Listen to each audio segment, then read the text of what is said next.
অসীম কুমার উকিল, সরকার বিরোধী আন্দোলনের জন্য ফের মাঠে নামার চিন্তা করছে বিএনপি। সাথে কর্মসূচি সহ নানা পরামর্শ নিতে টানা 5 দিন মিত্রদের সঙ্গে ধারাবাহিক বৈঠক করেছে তারা।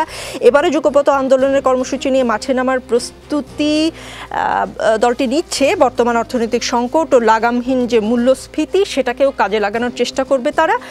সবকিছু মিলিয়ে যদি বিরোধীরা সবাই একাট্টা হয়ে রাজপথে নামে, তাহলে সরকার কি পরিস্থিতি সামাল দিতে পারবে? 2 মিনিট সময়। আপনার এরকম পরিস্থিতির মধ্য দিয়েই আমরা কিন্তু রাজনীতিটা করেছি, বড় হয়েছি। সেটি স্বাভাবিক, নতুন করে নামার বিষয় না। বিরোধী দল তো সরকার বিরোধী রাজনীতিটুকুই করবে, সম্ভাব্য সকল শক্তিগুলিকে ঐক্যবদ্ধ করে এগিয়ে যাবে। বা সরকারি দলও সম্ভাব্য সবাইকে সাথে নিয়ে পরিস্থিতি সামলে এগিয়ে যাওয়ার চেষ্টা করবে। গণতন্ত্রের বিকশমান ধারাকে আরও বিকশিত করার জন্য আমরা যেমন চেষ্টা করব, ঠিক তেমনি মুদ্রাস্ফীতি থেকে শুরু করে অর্থনীতির ক্ষেত্রে যে সমস্যাগুলি আছে সেগুলি চিহ্নিত করে নিয়ন্ত্রণের জন্য আমরা চেষ্টা করছি, এটা করে যাব। সেক্ষেত্রে মানে ভীত হওয়া, সন্তুষ্ট হওয়া, বেসামাল হওয়ার কোনো বিষয় আছে বলে আজকের দিনে দাঁড়িয়ে আমরা তো মনে করি না। আর ধরেন এই যে বলতেছিল যে ইলেকশনের পূর্বে 7 জানুয়ারি নির্বাচনের পূর্বে আমেরিকার অবস্থা আর সম্প্রতি ডোনাল্ড ট্রাম্প যখন বাংলাদেশ সফর করে গেছে, তখন অবস্থাটা সম্পূর্ণ পাল্টে যায়, আবহাওয়াটা পাল্টে যায়। এটাই রাজনীতি, অবস্থা বুঝে ব্যবস্থা।